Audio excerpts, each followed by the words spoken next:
Saya ingin membayangkan dan mengajak saudara peta perjalanan orang Israel. Kita lihat sejenak. Supaya kita bisa membayangkannya bagaimana peta perjalanan ini.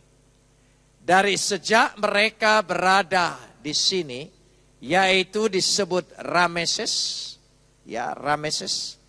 Mereka mengadakan perjalanan, ini tidak jelas, mestinya jelas, Rameses ini. Mereka berangkat ke Sukot, dari Sukot ke Etam, dari Etam mereka ada ke Migdol, di pertentangan Baal Zefon, sampai ke Pihahiroth, dan lalu mereka balik kembali, lalu melewati dikatakan di sini Laut Tiberau, dan langsung masuk ke Mara, ke Elim, ke Dopka, ke Alus, dan Rafidim, lalu kepada Gunung Sinai atau Gunung Horeb, lalu Hazeroth. Dan inilah yang kita baca tadi sampai di sini pada ayat yang ke-18. Kalau saudara perhatikan di sini, dari sejak Rameses ini, kalau mereka berangkat di sini, lalu melalui jalur perjalanan ini ke Gaza, dan Gaza mereka bisa menyeberang masuk ke Berseba, tanah Kanaan, itu hanya 400 kilometer. Berarti Jakarta Semarang. Jakarta Semarang, kalau jalan kaki kira-kira sepelan-pelannya hanya 1 bulan. Tetapi kok bisa mereka berputar-putar selama 40 tahun. Kalau mereka seumpamanya dari Sukot, jalur yang kedua dikatakan di sini, langsung ke Berseba, itu hanya 450 kilometer. Berarti kalau saya hitung tidak salah, Jakarta Blora barangkali, dan tidak terlalu lama. Tapi mengapa mereka harus berputar di sini saja, lalu sampai di sini, terus ke sini? Saudara perhatikan di sini. Setelah mereka sampai di sini, kenapa mereka tidak langsung saja ke sini, langsung ke lembah Moab? Tapi mereka harus berputar kembali ke sini. Setelah sampai di sini, kenapa mereka tidak terus saja ke tanah Negeb dan bisa langsung masuk? Kenapa harus berputar-putar seperti itu selama 40 tahun? Mengapa demikian? Saya ingin mengawali dulu supaya kita ada bayangan dan sekaligus kalau saudara yang sudah mendengar hari Minggu dihafalkan, diingatkan kembali.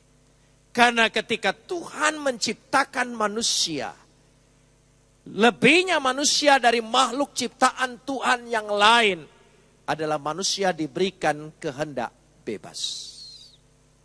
Itu bedanya.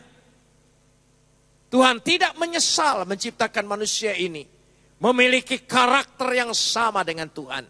Dikatakan hampir sama seperti Tuhan. Menurut gambar dan rupa Tuhan. Dari situlah keistimewaan manusia. Sementara Tuhan sendiri punya kehendak di atas segala kehendak manusia. Dan Tuhan tidak ingin memaksakan kehendak Dia kepada kehendak manusia ini. Sehingga manusia seolah-olah menyerah. Tapi Tuhan senang kalau manusia dengan kerelaannya menyerahkan kehendak bebasnya kepada kehendak Tuhan. Itu nilainya sangat tinggi di hadapan Tuhan. Itulah yang disebut iman dan percaya. Dan untuk mengakurkan antara dua kehendak ini, dengan jutaan umat yang dipimpin oleh Musa dan Harun, memakan waktu 40 tahun. Menurut saya, itu cukup waktunya. Kadang-kadang kita seumur hidup pun tidak pernah seiring, sejalan dengan kehendak Tuhan. Kehendak kita selalu bertentangan dengan kehendak Tuhan. Tapi dari sejak Rameses, kembali lagi kepada peta tadi. Dari sejak Rameses, Di sini mereka, umat Israel, mengalami masa-masa penderitaan, penindasan yang sulit. Mengapa demikian? 1446 sebelum Masehi sampai 1406 mereka berjalan 40 tahun. Mereka ditawan di sini dan Rameses pernah mengalami masa yang paling paceklik. Masa yang sulit, kekurangan air. Sehingga mereka harus dipindahkan ibu kotanya ke Tanis. Tapi orang Israel tidak boleh pindah. Dia ditawan di situ, mengerjakan pekerjaan kasar.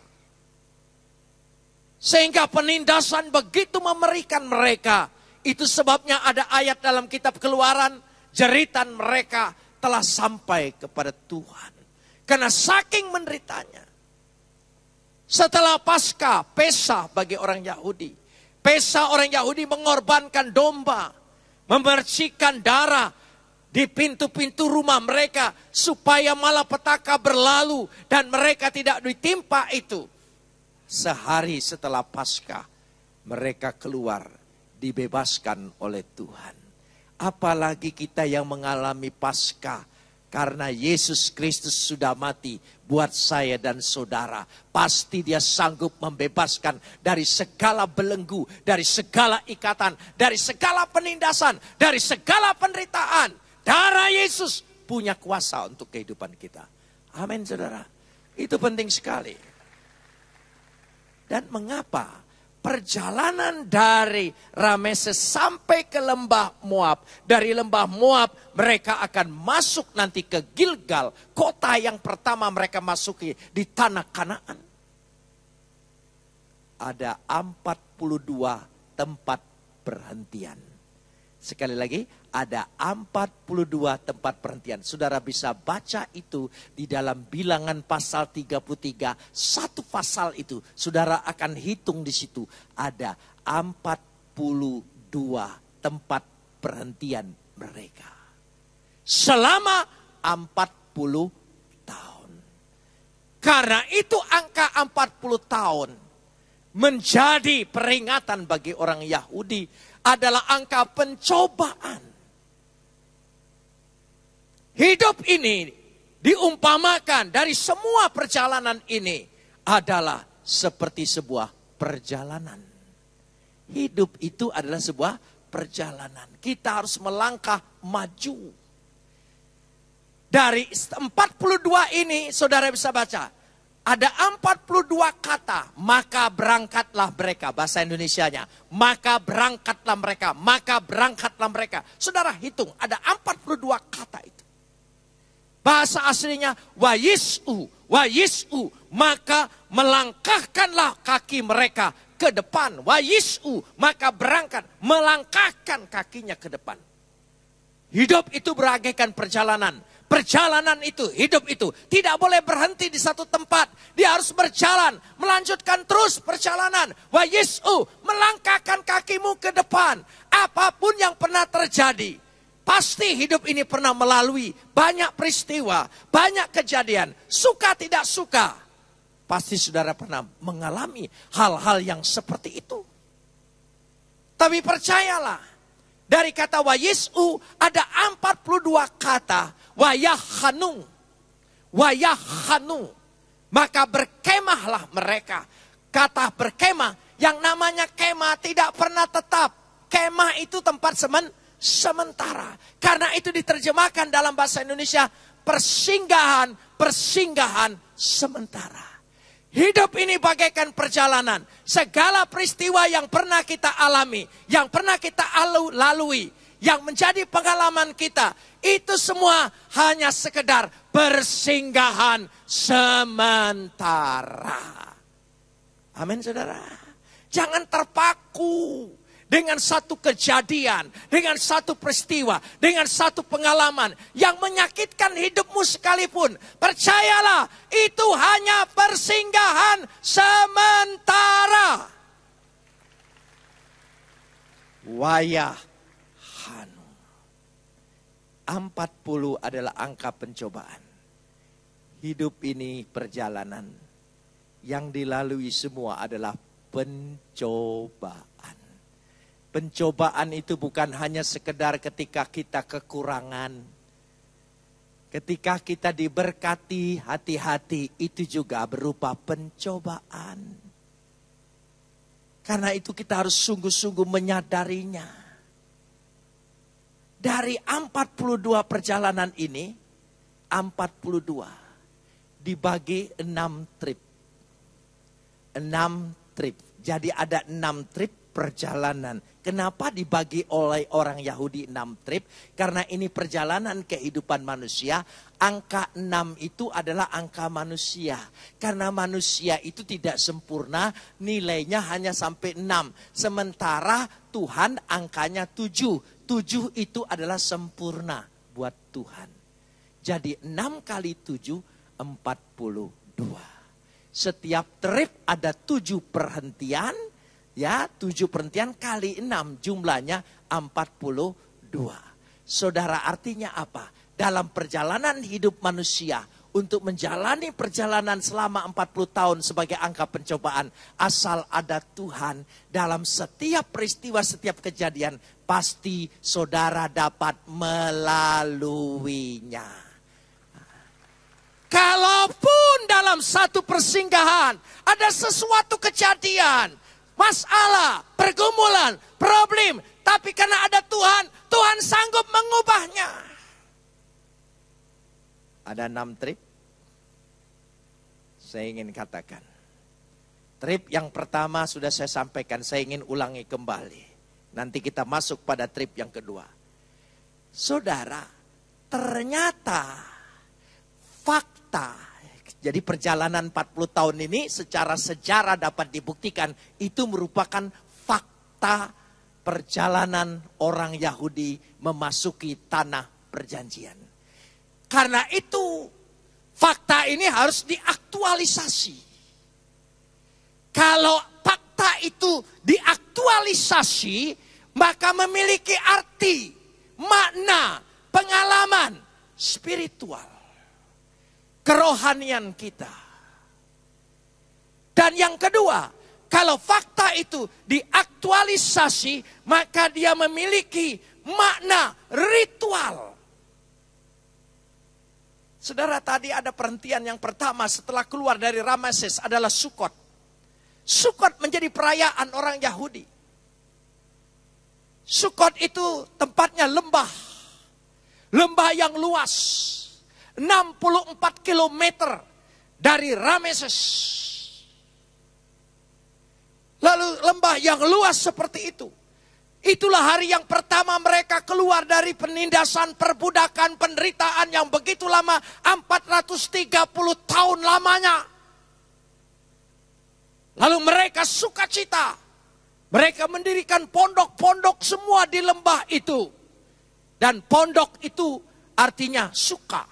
Tetapi karena banyak pondok, jamak Sukot.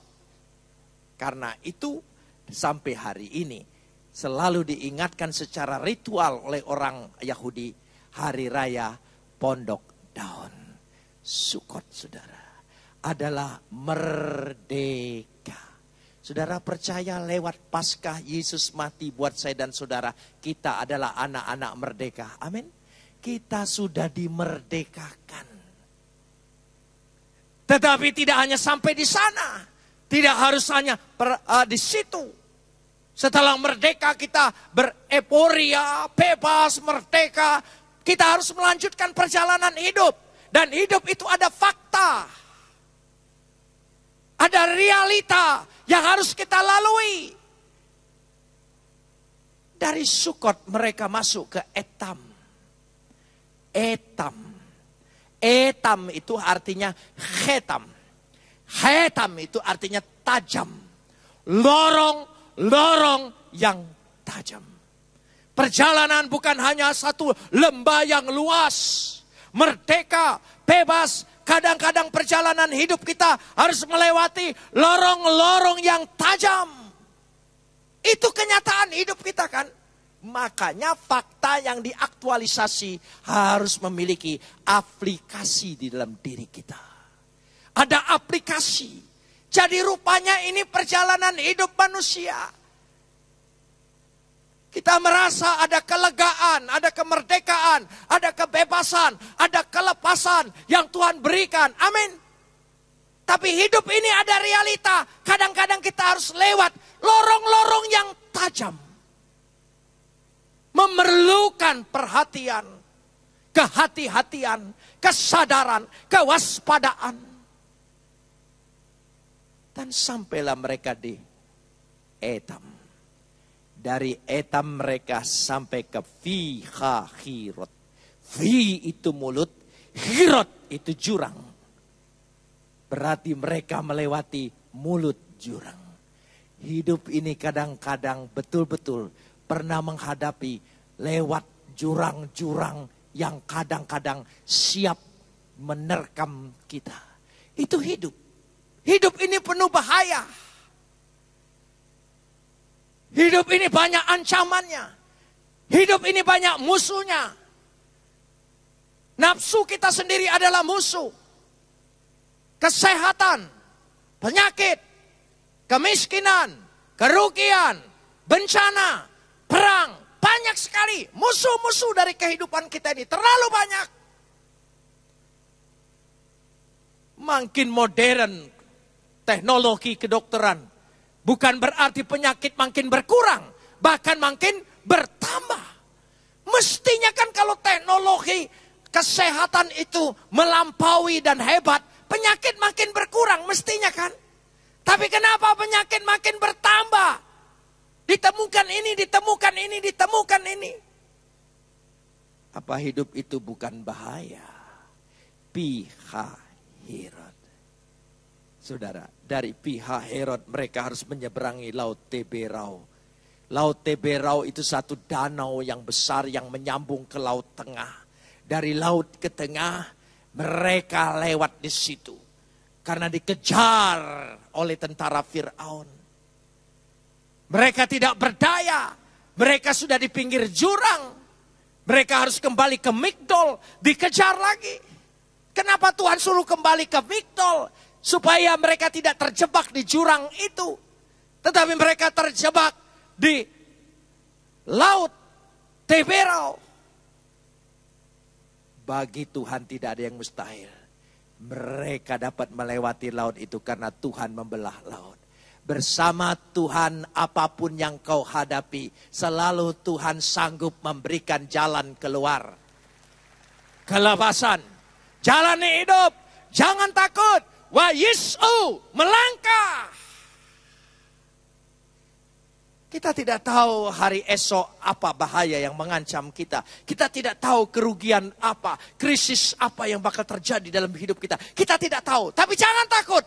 Ada Tuhan bersama kita. Apapun yang kita hadapi, Dia sanggup melindungi kita. Dia sanggup berbuat sesuatu yang tidak pernah kita kepikirkan sekalipun. Dia sanggup berbuat menolong kita, memberikan kelepasan, jalan keluar dalam hidup kita.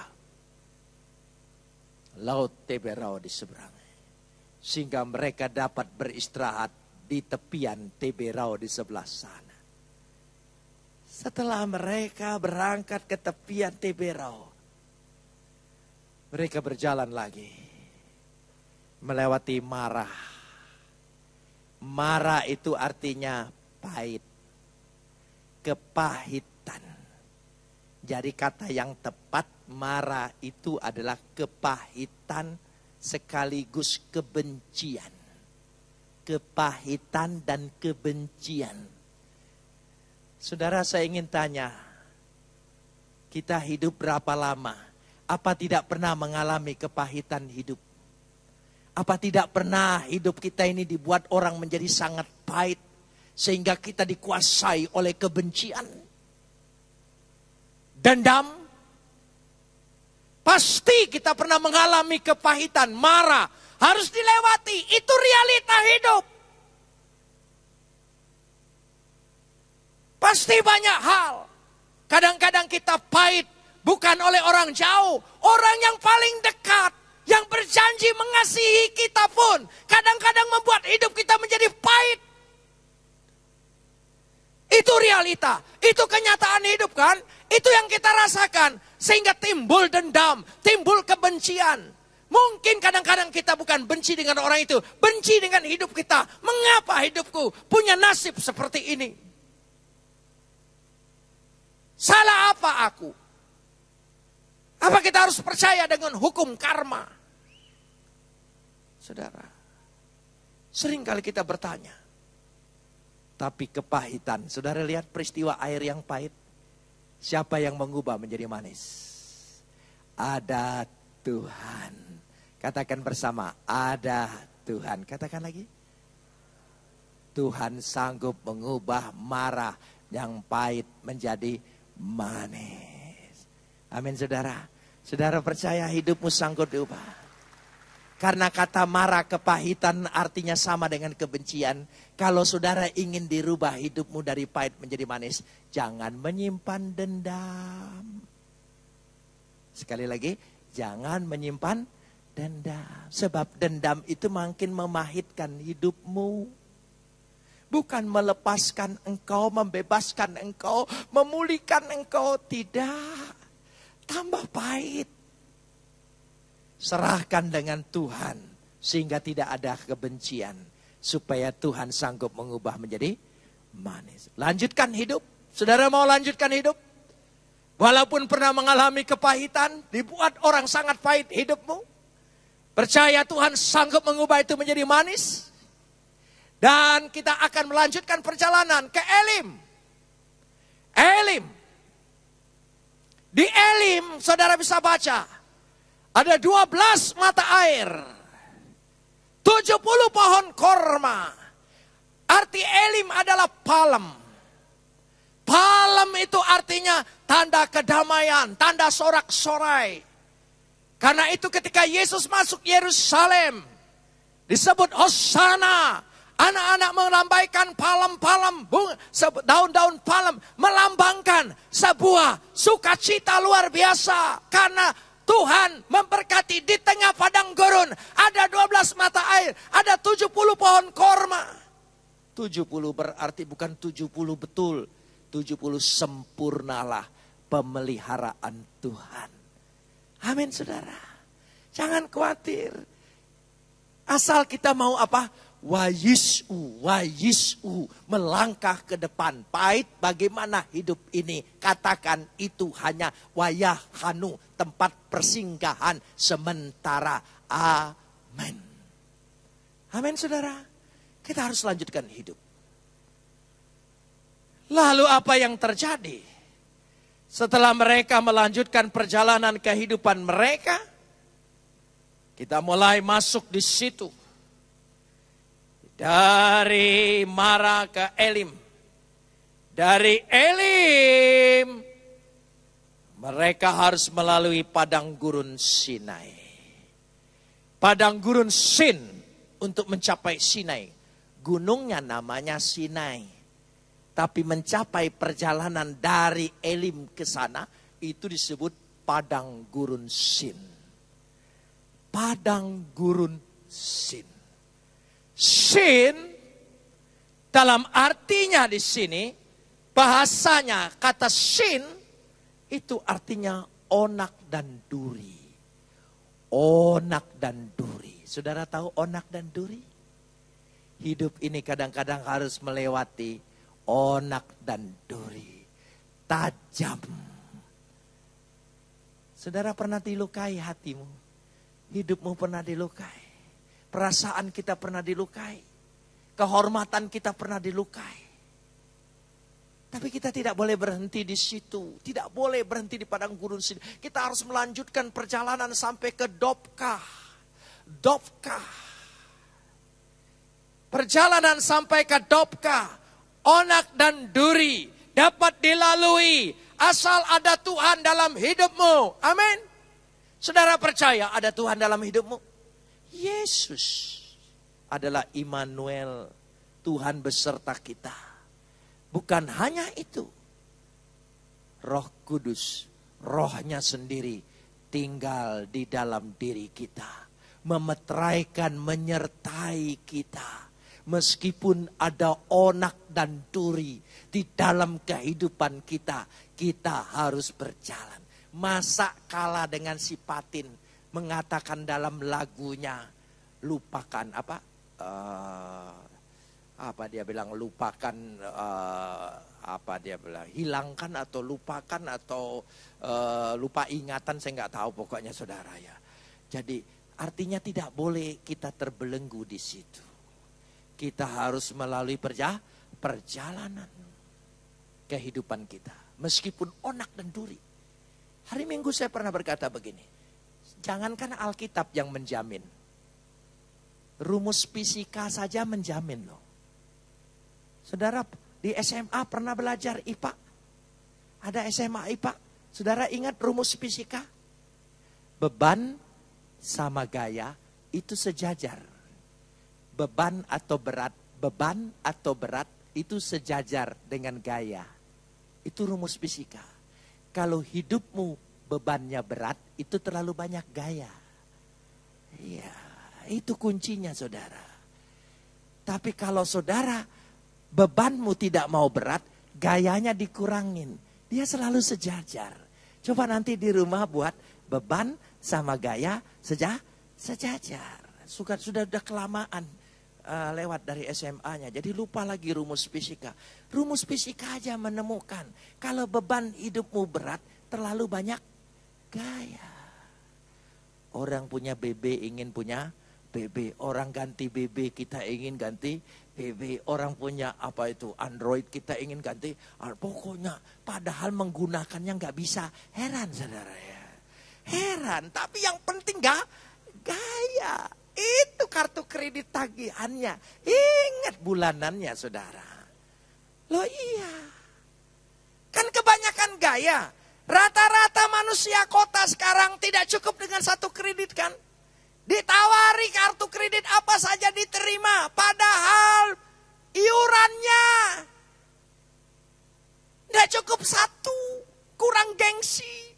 Jadi lebih banyak gayanya daripada hidup itu. Ternyata beban jadi berat karena terlalu banyak apa? Gaya.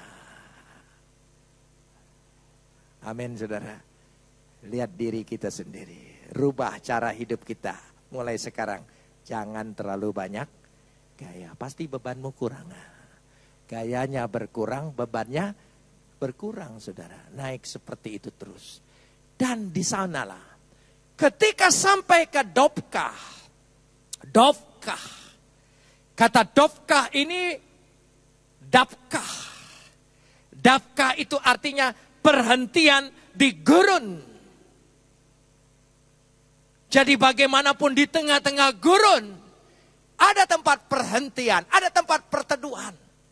Dari sejak keluar dari Elim ke padang gurun Sin terjadi krisis. Di padang gurun Sin itu. Tapi Tuhan memelihara kekal. Dia turunkan mana. Roti sorga kata bahasa Indonesia. Mana. Bahasa Ibraninya bukan mana. Itu karena lembaga Alkitab kata mana. Manhu. Kata manhu. Apa ini? Apa ini? Saking gak ngertinya turun. Tiap pagi turun, ada yang turun. Ketika bangun orang Israel, manhu. Jadi nama. Mana? Manhu. Apa ini? Karena itu orang Israel menyebut manhu itu menjadi menu. Kan menu. Terdaftar semua. Percayalah Tuhan memeliharanya. Semua amin saudara. Loh iya, itu asal bahasa. Secara linguistik, sejarah itu dapat ditelusuri. Sejarah, bahasa itu membuktikan sejarah itu terjadi. Bahwa betul.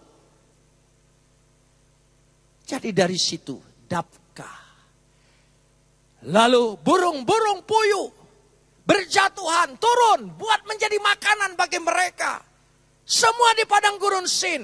Ketika terjadi kelaparan, pemeliharaan Tuhan sempurna. Sampai masuk ke Gilgal. pemeliharaan Tuhan sebelum mereka bercocok tanaman. Selalu mana yang disebut manhu. Apa ini? Apa ini? Percayalah, Tuhan menolong Anda tanpa bisa saudara pikirkan. Bagaimana caranya? Apa ini? Percayalah, Tuhan sanggup memberikan rezeki, kecukupan, kelimpahan dalam kehidupan kita. Katakan amin. Jangan takut, hadapi terus sampai ke Dopka. Pasti ada tempat perhentian. Alangkah indahnya tempat perhentian ini. Sehingga sampai ke Dopka. Dari Dopka mereka ke Alus. Alus itu artinya kerumunan orang. Kenapa kerumunan orang? Orang berkerumun. Berkerumun banyak. Karena tidak ada air. Kita coba lihat sejenak. Bilangan pasal 20. Bilangan pasal 20 ayat 8. Ini arti kata alus. Bilangan 20 ayat yang ke-8. Ayat 8. Ayat 7. Tuhan berfirman kepada Musa. Ayat 8. Kita baca bersama-sama. 1, 2, 3. Ambillah tongkatmu itu. Dan engkau dan Harun kakakmu harus menyuruh umat itu, apa? Umat itu, kata umat itu berkumpul, itu namanya kerumunan. Alus. Berkumpul. Sekarang kita berkumpul dan berhimpun bersekutu bersama. Amin saudara. Saya percaya, meskipun dari gunung batu sekalipun, Tuhan sanggup keluarkan air untuk memenuhi kebutuhan mereka. Mereka tidak mati kehausan. Pemeliharaan Tuhan sempurna.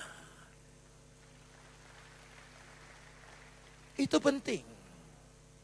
Saudara percaya dalam kita bersekutu ini, kita sanggup mendatangkan mukjizat di tengah-tengah kehidupan kita. Kita berkumpul, kita punya kuasa Tuhan, ada tongkat di tangan kita, kita punya imam, bersekutu bersama-sama. Saya percaya meskipun di tempat yang tidak mungkin seperti gunung batu dipukul dengan tongkat, nggak masuk akal. Gunung batunya itu bukan gunung batu model kita di sini, tanah gempur seperti itu. Yang namanya gunung batu di sana betul-betul batu, saudara. Tongkat mestinya patah. Tapi gunungnya terbelah. Lalu keluar air. Karena dalam tongkat itu bukan tongkat kayu biasa. Ada kuasa Tuhan. Amin saudara. Saudara percaya? Itu terjadi malam hari ini. Yang kita hadapi. Meskipun saudara menghadapi seperti gunung batu yang keras. Tapi percayalah. Tuhan sanggup mengadakan mujizat malam hari ini. Alus. Kita berkerumun, berkumpul, bersekutu di sini. Bukan sekedar kumpulan biasa. Kumpulan RW, RT. Kita berkumpul atas nama Tuhan yang sanggup mengadakan mujizat di tengah-tengah persekutuan kita. Amin. Saya ingin cerita sedikit. Ketika saya di Yerusalem untuk kalau dari Biola University, kalau saudara ambil bidang keahlian perjanjian lama, pasti dari Biola saudara dikirim selama 8 bulan di Hebrew University untuk mempelajari latar belakang Yahudi. Dalam kitab Yesaya, bangsa Israel itu disebut ulat. Ulat. Saya pikir kenapa Tuhan kasih nama umatnya ulat. Ketika kami pergi ke Qumron, ya, tempat penggalian-penggalian. Dan di ujung sana ada gunung batu. Di seberang gunung batu Qumron, itu ada bukit pencobaan. Kalau saudara pergi sekedar turis, tidak akan pernah sampai di sana. Hanya sampai di Jericho ditunjukin tuh bukit pencobaan di situ. Enggak. Kami naik ke sana, tidur di sana. Di sana ada biara. betul-betul gunung batu. Dan pagi kita turun untuk melihat itu Qumran. Dan masuk ke bukit-bukit Qumran yang ke dalam-dalam gua itu. Heran saya, saudara. Di bukit batu yang keras itu banyak lubang. Lubang kecil-kecil. Lubang kecil-kecil. Saya pikir ini karena air hujan, padahal kurang hujan. Lalu saya tanya dengan mentor saya. Lubang ini dibuat oleh siapa kok kecil-kecil gini? Dia bilang dilubangin oleh ulat. Loh, gunung batu. Saudara tahu ulat? Ulat itu binatang yang paling lemah kan. Lembut, menjijikkan lagi. Ternyata ulat di gunung batu itu memang lembut. Warnanya ada yang hijau, ada yang kuning. Saya perhatikan. Tapi hati-hati dengan ulat yang lembut itu. Mulutnya itu punya taring yang tajam. Di mulutnya ada taring yang tajam. Lewat taring yang tajam itu dia bisa melobangi gunung batu itu. Jadi maksud Tuhan bicara di Yesaya, bangsa Israel ada disebut bangsa ulat, bangsa yang lemah. Kenapa tidak lemah? 6 juta orang masuk ke kamar gas hanya dikawal oleh 2 tentara Hitler. Nurut aja. Akibat salah nubuat, imamnya berkata, biar darahnya ditanggungkan kakak kami. Makanya terjadi di situ. Kok seperti orang kepebantaian, nurut, nggak ngelawan. Kita rame-rame kalau mau dimatiin, tahu mau dimatiin. Iya, lebih baik ngelawan dulu sebelum mati. Nggak ngelawan mati, ngelawan mati. Ya sudah sekalian ngelawan. Pasti kita punya tekad seperti itu. Kok mereka tidak berdaya? Memang bangsa yang ulat. Bangsa yang lemah. Kita juga orang Kristen ini lemah. Diperlakukan orang tidak adil, nggak boleh balas. Tampar pipi kiri, suruh berikan pipi kanan. Itu kan goblok kalau kita pikir, saudara ya. Loh iya, saya waktu jadi Kristen baca Alkitab, ayat itu mengganggu saya loh.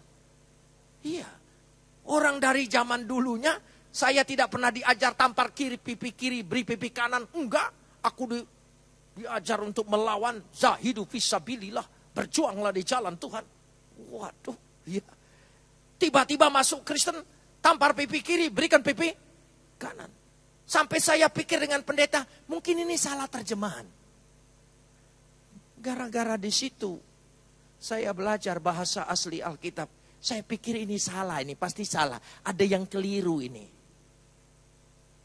Tapi setelah belajar, memang begitu aslinya. Tampar pipi kiri, berikan pipi kanan. Tapi nggak masuk akal. Gak masuk akal, apalagi di dunia yang sekarang penuh persaingan, penuh tantangan, dunia hidupnya penuh keras. Masa kita harus lemah, tampar pipi kiri, beri pipi kanan. Lalu saya berdoa dengan Tuhan. Tuhan, gimana kira-kira ayat ini satu ini aja aku gak bisa laksanain. Yang lain aku bisa laksanain, tapi ayat ini kayaknya aku gak bisa terima ini. Ini kayaknya agak kurang cocok dengan dunia zaman sekarang ini. Tampar pipi kiri, beri pipi kanan. Tuhan, bagaimana kalau ayat ini boleh enggak spesial untuk saya rubah. Tampar pipi kiri, balas tangan kanan, kan enak. Loh iya kan? Tampar pipi kiri, balas tangan kanan. Itu cengli, saudara ya. Masuk akal. Tapi ini enggak cocok rasanya. Ya. Kalau orang lempar engkau, balas dia. Lempar dengan bunga. Tapi jangan lupa dengan potnya. Loh iya, kan itu cocok seperti itu, saudara. Lalu Tuhan jawab. Tapi jawabnya tidak melalui telinga. Cukup di pikiran saya dibukakan. Lalu dia berbicara di hati. Saya hamba Tuhan yang punya karunia nggak hebat-hebat seperti hamba Tuhan yang lain. Bercakap-cakap, ngobrol dengan Tuhan, malam naik ke sorga, pagi turun lagi. Enggak, saudara. Saya hamba Tuhan yang kecil sekali, karunianya enggak sampai bisa ngobrol, apalagi sambil ngopi segala macam. Enggak. Karena Tuhan tidak senang Starbucks, enggak saudara ya. Jadi dari situ saya, saya tidak punya karunia itu. Cukup Tuhan buka di pikiran saya dan dia mantapkan di hati saya. Itu sudah cukup bagi saya percaya dan iman bagi saya. Tidak usah saya dibawa ke surga semalam. Giliran mau nyusun khotbah ketemu Tuhan dulu, ngobrol di surga, pagi turun lagi langsung khotbah. Saudara, enggak, saudara. Apalagi Tuhan berbisik di telinga saya, Yusuproni, nah. Sebab saya bilang, Tuhan jangan berbisik di telinga saya ya. Cukup di hati saja, saya pasti percaya. Kalau engkau bisik-bisik terus di telinga saya, nanti saya dipikir orang stadium pertama dari sakit jiwa, saudara. Karena suka dengar-dengar, saudara. Hati-hati kalau saudara ada dengar-dengar seperti itu, maaf. Jadi saya tidak. Tuhan cukup bicara di hati saya melalui pikiran saya. Tuhan jawab begini, kalau tampar pipi kiri balas tangan kanan, Yesus tidak perlu mati buatmu. Cukup guru silat ngajarin engkau. Memang kita mengampunin itu bukan perkara yang mudah. Perkara yang susah. Tapi karena ada Yesus, ada Roh Kudus. Percayalah, pasti kita bisa melakukannya. Amin. Di gereja kami, gereja yang saya pimpin, setiap doa syafaat selalu diakhiri dengan doa Bapa kami. Tapi di gereja kami selalu doa Bapa kaminya, Abinu sebas samayim, yitkadas semeha, tabo malhuteha, yasirit suneha, kaasir basamayim hamba eret, et lehem hukenu ten lanu hayom, halanu al khobotenu, kaasir mahalnu kam hananu, lehaya benu, we alte benu lidini sayon, ki im tehat sinu minhara, ki leha hamam laka weha gebura, we hati feret, le olmi olamin, amin. Bapa kami di surga. Kalau saya berdoa begitu giliran pelayanan di pesantren, orang tenang, mantep, saudara. Padahal saya sedang berdoa Bapa kami. Saudara. Lu bahasanya hampir mirip. Nah, saya perhatikan. Sebelum memakai bahasa Ibrani, dulu dibiasakan dulu bahasa Indonesia. Bapa kami di sorga, jemaat mantap. Dikuduskanlah namamu, datanglah kerajaanmu, jadilah kehendakmu di atas bumi ini seperti di sorga. Apalagi kalimat selanjutnya betul-betul melas. Berikanlah kami makanan kami pada hari ini yang secukupnya. Mantap. Ampunilah akan segala kesalahan kami. Kalimat selanjutnya, seperti kami telah mengampuni orang bersalah kepada kami. Tidak pernah jelas kalimat yang kedua itu, saudara.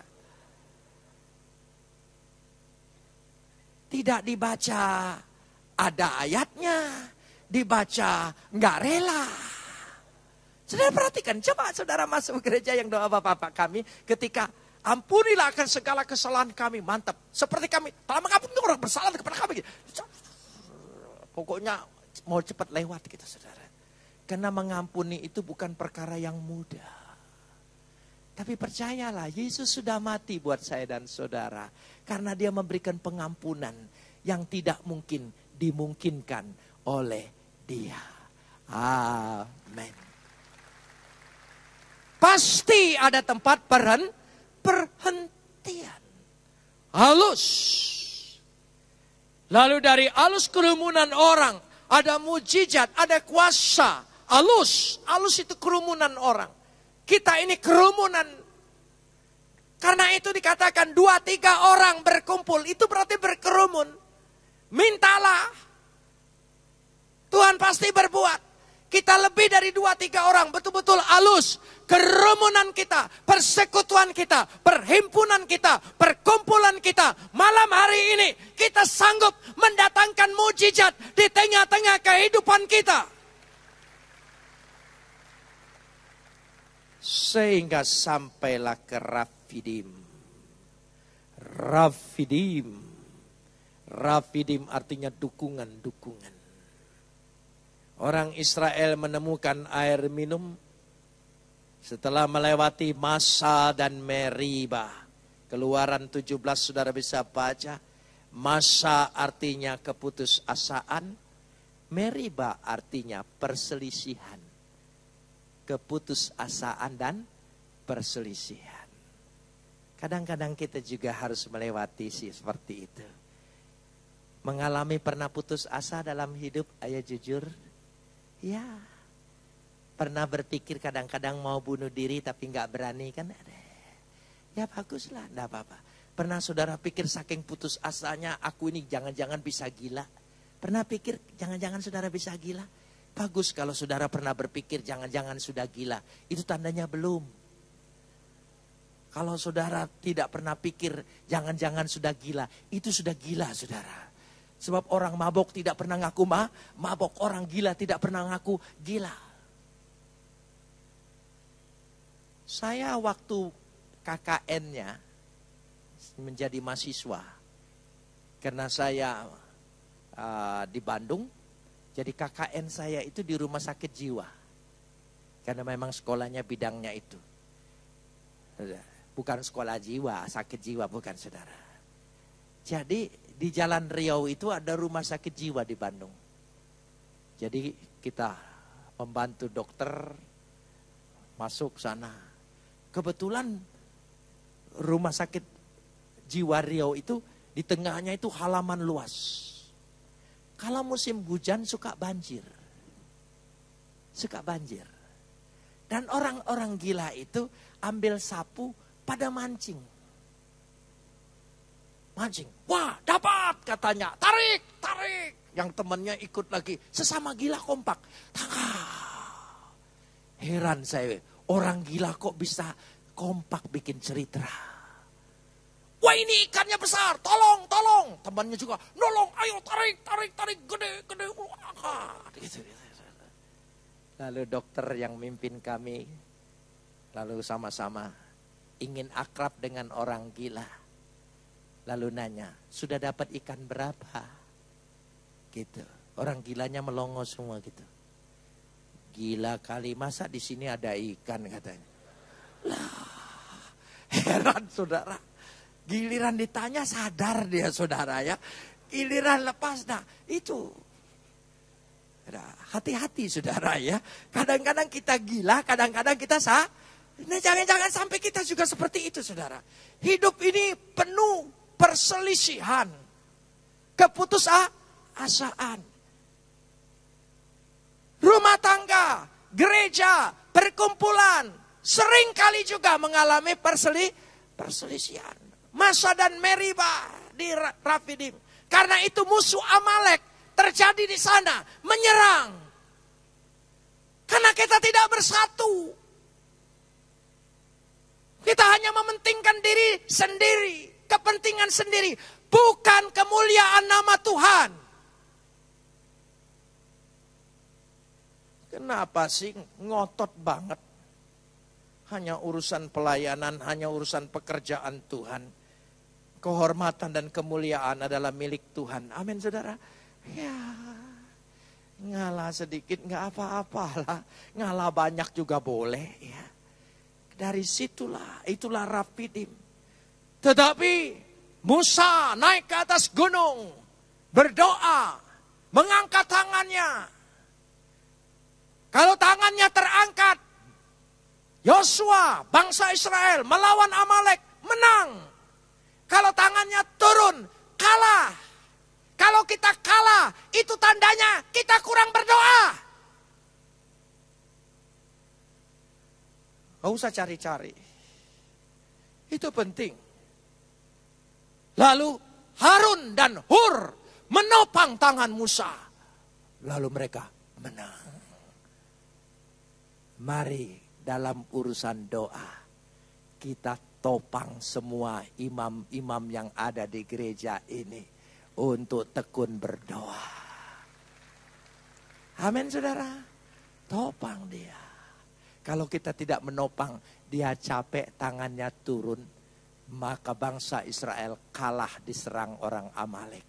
Dia dapat mengalahkan bangsa Amalek Karena ada kerjasama para imam, yaitu ketika Musa mengangkat tangan, ditopang oleh Harun, ditopang oleh Hur. Itulah peristiwa yang ada di Rafidim. Rafidim. Peristiwa-peristiwa itu terjadi. Sehingga dengan demikian setelah dari Rafidim, mereka mulai masuk ke padang gurun Sinai. Di padang gurun Sinai atau gunung Horeb, yang disebut semak belukar tadi, Sinai itu hampir sama dengan Sin. Mereka sampai kepada Kibrot Ta'awah. Kibrot Ta'awah, Kifrot Ta'awah. Atau dengan kata lain Tabera. Tetapi sesungguhnya kata Kibrot Ta'awah adalah kuburan. Kuburan. Kenapa kuburan? Tapi kata Kibrot Ta'awah, kuburan nafsu. Kuburan nafsu. Mari, nafsu-nafsu kita juga perlu dikubur. Supaya kita tidak hidup dikuasai oleh nafsu. Nafsu itu harus dikendalikan. Nafsu itu harus dikuasai. Dari situlah Kibrot Ta'awah. Semua perjalanan sampai kepada Hazerot. Hazerot. Perjalanan trip yang kedua. Hazerot. Hasherot. Hasherot artinya lapangan, padang yang tertutup sekaligus terbuka. Di Hazerotlah Miriam mengatai Musa karena mengambil perempuan Kus. Akhirnya Miriam dihukum Tuhan. Kusta. Terbuka dan tertutup. Hazerot terbuka dan tertutup. Coba katakan. Terbuka dan tertutup. Bisa juga. Karena bahasa Indonesia biasanya tertutup dulu, baru terbuka. Katakan, tertutup, terbuka. Tertutup, terbuka. Apapun yang kelihatan tertutup, pasti dibuka oleh Tuhan. Amin, saudara. Saudara percaya? Kayaknya tidak ada jalan. Kayaknya semua tertutup. Tapi pasti Tuhan mampu buka jalan. 99 jalan tertutup. Sebutkan. Jalan tertutup. Ada berapa? Yang terbuka? Jangan beriman satu. Ada 1000 jalan yang Tuhan buka. Itu bahasa Indonesia. 99 jalan tertutup. Ada 1 jalan terbuka. Kecil banget saudara ya. Kita sekarang rubah 99 jalan tertutup, ada 1000 jalan terbuka bagi Tuhan. Itu artinya Hazerot. Kalau saudara mengerti arti Hazerot, artinya segala yang tertutup pasti banyak yang terbuka. Saudara percaya malam itu terjadi?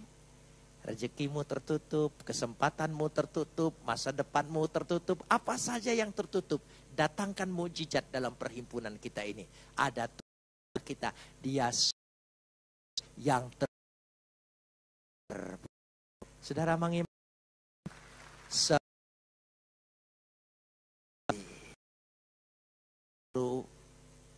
trip yang kedua. 3, 4, 5, 6 masih khotbah. Kemudian hari.